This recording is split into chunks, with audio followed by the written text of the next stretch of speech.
Hello students. तो कैसे हैं आप सब? उम्मीद करता हूँ अच्छे होंगे। आज का हमारा टॉपिक है विद्युत क्षेत्र। और आज हम बात करेंगे विद्युत क्षेत्र किसे कहते हैं। तो सबसे पहले इसकी डेफिनेशन देख लेते हैं कि विद्युत क्षेत्र होता क्या है।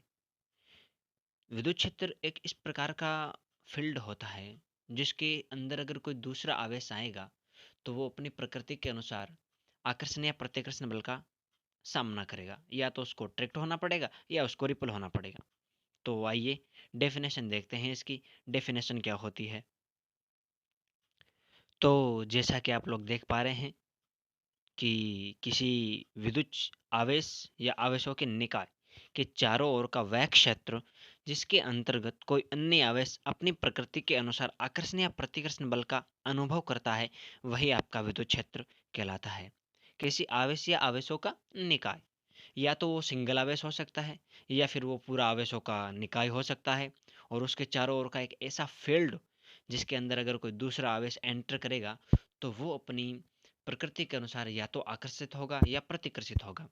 तो हम एज्यूम कर लेते हैं हमारे पास कोई प्लस आवेश है।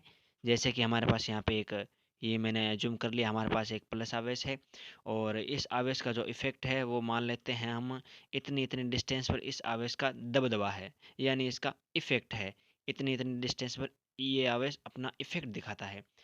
अब जैसे ही अपन यहाँ से एक माइनस क्यू आवेश को, ये इसका पूरा क्षेत्र है जिसको अपन कवर कर देते हैं, ये इस आवेश का पूरा क्षेत्र है। अब इस माइनस आवेश को, इस आवेश को जैसे ही हम इस क्षेत्र में एंटर करवाएंगे, तो इस क्षेत्र में एंटर करवाने पर ये माइनस का आवेश है, तो माइनस का होने की वजह से ये इसकी ओर अट्रैक्ट होगा। और एक तरफ अपन मान लेते हैं कि हमारे पास कोई प्लस क्यू आवेश है।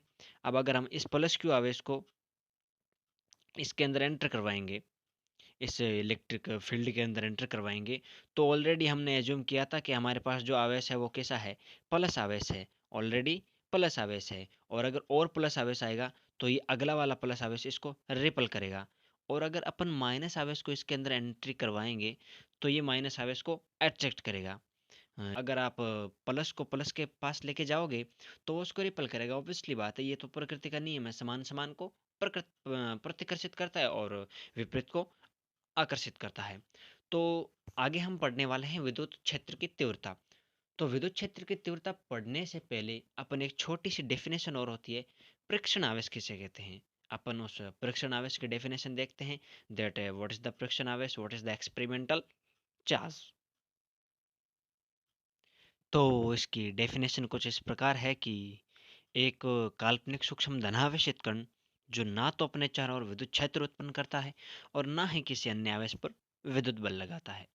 यानी ये एक कल्पना मात्र का ही आवेश है, जिसकी अपन केवल अजम्पशन कर सकते हैं, इसको कंसिडर कर सकते हैं कि एक ऐसा आवेश होता है, लेकिन वास्तव में ऐसा कोई आवेश होता नहीं है। तो एक ऐसा आवेश जिसको अपन, जो अपने चारों ओर ना तो कोई विद्युत क्षेत्र जनरेट करता है और ना ही किसी अन्य आवेश को अपनी ओर ना तो अट्रैक्ट करेगा और ना ही रिपल करेगा। और इसको डिनोट अपन करते हैं, वो करते हैं क्यू नोट से। किस प्रकार से करेंगे क्यू नोट से? ये क्यू ऐसे लगाएंगे और इसके नीचे ऐसे नोट लगा देंगे। ये होता है आपका प्रेक्षण आवेश। ये होता है आपका प्रेक्षण आवेश। तो अपन ने इसको यहाँ पे धनावेशित ही क्यों लिखा, ये बात भी आपको थोड़ा सा सवाल आ रहा होगा दिमाग में कि आखिरकार धनावेशित कण ही क्यों लिखा, ऋणावेशित कण भी तो लिख सकते थे। तो धनावेशित कण लिखने का कारण ये था कि जब अपन आगे पढ़ेंगे विद्युत क्षेत्र की तीव्रता, तो विद्युत क्षेत्र की जो तीव्रता की दिशा होती है वो हमेशा धनावेश की ओर होती है। और अपन जब उसके लिए डेरिवेशन करेंगे तो डेरिवेशन के अंदर अपन प्रेक्षण आवेश को एक काम में लेंगे, ताकि, और इसको धनावेशित इसलिए माना है ताकि विद्युत क्षेत्र की दिशा में ये बना रहे, ताकि डेरिवेशन करने में थोड़ी आसानी हो। तो आइए जानते हैं कि विद्युत क्षेत्र की तीव्रता क्या होती है। What is the intensity of electric field. तो विद्युत क्षेत्र की तीव्रता की डेफिनेशन कुछ इस प्रकार है कि विद्युत क्षेत्र में स्थित किसी बिंदु पर विद्युत क्षेत्र की जो तीव्रता का मान होता है वो उस बिंदु पर रखे धन प्रेक्षण आवेश पर लगने वाले बल के बराबर होती है। और इसको अपन ई से दर्शाते हैं। ऑब्वियसली अपन इसको ई वेक्टर से दर्शाएंगे क्योंकि ये एक प्रकार की सदिश राशि होती है। और परिभाषा से आपको अगर कुछ समझ में नहीं आया है तो मैं बताता हूँ आपको। तो हम अज्यूम करते हैं कि हमारे पास कोई एक विद्युत क्षेत्र है, लाइक दिस, ये हमारे पास कोई विद्युत क्षेत्र है इस प्रकार से, और इसके अंदर हमारे पास कोई आवेश रखा हुआ है, मान लीजिए कोई क्यू आवेश, क्यू नोट आवेश रखा हुआ है, हमारा प्रेक्षण आवेश है। तो अब कहना ये है कि इस विद्युत क्षेत्र में रखे किसी बिंदु रखा हुआ है, यहाँ पे किसी बिंदु रखा हुआ है, तो इस बिंदु पर जो ये हमने धनावेश रख रखा है, ये धनावेश प्रेक्षण आवेश रख रखा है, इस पर जो लगने वाला फोर्स है, बल का मान, इसकी वजह से, इस एकांक धनावेश की वजह से लगने वाला जो बल का मान है, वही आपका विद्युत क्षेत्र की तीव्रता के बराबर होता है। यही होती है हमारे विद्युत क्षेत्र की तीव्रता। यानी कि एकांक प्रेक्षण आवेश पर लगने वाले बल का मान, विद्युत क्षेत्र में रखे किसी एकांक प्रेक्षण आवेश पर लगने वाले बल का मान ही क्या होता है, विद्युत क्षेत्र की तीव्रता कहलाता है। विद्युत क्षेत्र की तीव्रता कहलाता है। तो इसको फॉर्मूला के रूप में कैसे लिखेंगे जरा देखिए। इसको अपन ई से डिनोट करते हैं, तो E vector is equal force upon Q not charge. तो ये होता है इसका फॉर्मूला। तो अपन ने परिभाषा में लिखा है कि अपन के जो विद्युत क्षेत्र की तीव्रता का मान होता है वो बल के बराबर होता है। ऑब्वियसली बल के बराबर होता है। कैसे होता है देखिए, इस ई का जो फाइनली अपन फॉर्मूला लिखते हैं वो इस प्रकार से लिखते हैं कि E is equal limit Q naught tends to zero F upon Q naught. यानी कि हमारे जो क्यू नोट का मान है वो लगभग जीरो की ओर अग्रसर है, जीरो नहीं है, जीरो की ओर केवल और केवल अग्रसर है, यानी कि ये जीरो की ओर जा रहा है। इतना इतना शून्य मान है, इतना नगण्य मान मान सकते हैं अपन इस क्यू नोट के मान को, कि अपन इस ई की वैल्यू को केवल और केवल एफ के इक्वल ही लिख सकते हैं। इसीलिए आपको परिभाषा में ऐसा दिखाया गया है, ऐसा लिखा गया है कि विद्युत क्षेत्र की जो तीव्रता का मान होता है वो विद्युत क्षेत्र में रखे किसी धन प्रेक्षण आवेश पर लगने वाले केवल और केवल बल के बराबर होता है। ऐसा नहीं लिखा हुआ है कि एकांक धन प्रेक्षण आवेश पर लगने वाले बल के बराबर होता है।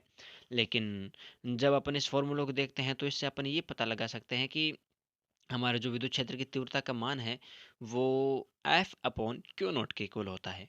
और हमारा जो क्यू नोट की वैल्यू होती है, limits Q naught tends to zero, zero की ओर अग्रसर होता है, जीरो नहीं होता है, जीरो की ओर अग्रसर होता है। और इसके साथ ही मैं आपको एक इंटरेस्टिंग इंटरेस्टिंग चीज़ और बता देता हूँ, वो क्या होती है सुनिए। तो वो इंटरेस्टिंग चीज़ हमें डेरिवेशन के अंदर हमारी हेल्प करेगी। डेरिवेशन जब अपन करेंगे तो बिंदु आवेश के जो वजह से विद्युत क्षेत्र की तीव्रता निकालेंगे, और इसके बाद विद्युत द्विध्रुव पढ़ना है और वगैरह वगैरह पता नहीं क्या क्या। तो उनके लिए हमारा एक छोटा सा टर्म है, वो ये है कि मान लीजिए हमारे पास कोई प्लस क्यू आवेश है, हमारे पास कोई प्लस क्यू आवेश है, और इधर मान लीजिए था हमारा कोई माइनस क्यू आवेश है। एक ये आवेश है और एक ये आवेश है। तो प्लस क्यू आवेश की वजह से जो बल का मान होता है उसकी दिशा किधर होगी। अब मान लेते हैं किसी के साथ साथ अपन एक एजम्पशन और कर लेते हैं कि हमारे जो विद्युत क्षेत्र की तीव्रता की दिशा होती है वो कुछ इस प्रकार से है। हमारा विद्युत क्षेत्र इस डायरेक्शन में लग रहा है, विद्युत क्षेत्र इस डायरेक्शन में लग रहा है, ये लीजिए हमारा विद्युत क्षेत्र इस डायरेक्शन में लग रहा है। तो अब हम बात करते हैं कि आखिरकार हमारे बल की मान की जो डायरेक्शन होगी वो किधर होगी। तो प्लस क्यू आवेश है ना, प्लस क्यू आवेश, इसकी वजह से हमारे जो बल की डायरेक्शन होगी वो उधर ही होगी जिधर हमारी ई की डायरेक्शन होगी। जिधर हमारी ई की डायरेक्शन होगी उधर ही हमारे प्लस की आवेश हो अपने प्लस क्यू की वजह से बल की डायरेक्शन होगी। लेकिन माइनस क्यू में इसका उल्टा होता है। हमारी ई की जो डायरेक्शन है वो किधर है देखिए गौर से, ई की डायरेक्शन इधर है ना, लेकिन इसके अंदर जो बल की डायरेक्शन होगी ना, फोर्स की डायरेक्शन, वो इस साइड होगी, इस साइड। यानी इससे ये निष्कर्ष निकलता है कि विद्युत क्षेत्र की तीव्रता का मान, या विद्युत क्षेत्र की तीव्रता की जो दिशा होती है प्लस क्यू आवेश के लिए, तो बल की दिशा विद्युत क्षेत्र की तीव्रता की दिशा में ही होती है। लेकिन माइनस क्यू आवेश माइनस क्यू आवेश के लिए विद्युत क्षेत्र की तीव्रता की जो दिशा होती है वो विद्युत क्षेत्र की तीव्रता की दिशा के विपरीत होती है, न कि इसकी ओर होती है। इस बल की जो डायरेक्शन होगी ना, इस ई के विपरीत होगी, इसकी दिशा में नहीं होगी। तो ये हमारा था आज का टॉपिक, और आशा करता हूँ आपको अच्छे से समझ में आया होगा। तो आज हमने क्या-क्या देखा?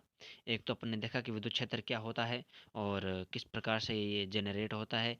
ये लाइक उसी प्रकार से है कि कोई अपने क्षेत्र के अंदर अगर किसी सामान को देखेगा तो वो इसको रिपल करेगा, और अगर किसी को विपरीत को देखेगा तो वो अपनी ओर अट्रैक्ट करेगा। यही इसका थोड़ा-सा लॉजिक था, और ज़्यादा इसमें कुछ ख़ास बात नहीं थी। और प्रेक्षण आवेश तो केवल एक प्रकार का आवेश है जो अपन ऐसा हजम कर सकते हैं, मान सकते हैं कि कोई विद्युत क्षेत्र है इस प्रकार का, उसके अंदर ये कोई बिंदु आवेश के रूप में हमारा ये क्यू नॉट आवेश पड़ा हुआ है, और ये प्रेक्षण आवेश है। प्रेक्षण का क्या मतलब होता है? एक्सपेरिमेंट। तो जब भी अपन एक्सपेरिमेंट करेंगे तो उसके तौर पर अपन इस क्यू नॉट आवेश को काम में ले सकते हैं। फाइनली अपन ने देखा कि विद्युत क्षेत्र की तीव्रता क्या होती है।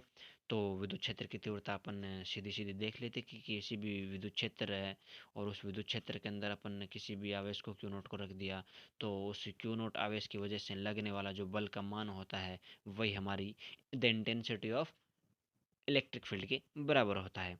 और फाइनली अपन ने देखा कि प्लस क्यू आवेश की वजह से जो विद्युत क्षेत्र की तीव्रता की दिशा होती है, वो बल की जो दिशा होती है विद्युत क्षेत्र की तीव्रता की दिशा में ही होती है, इस डायरेक्शन में ही होती है। जबकि माइनस क्यू के केस में इसका उल्टा होता है, जिधर वो एक की दिशा होती है माइनस क्यू की दिशा उसके विपरीत डायरेक्शन में होती है। That's all. Good bye.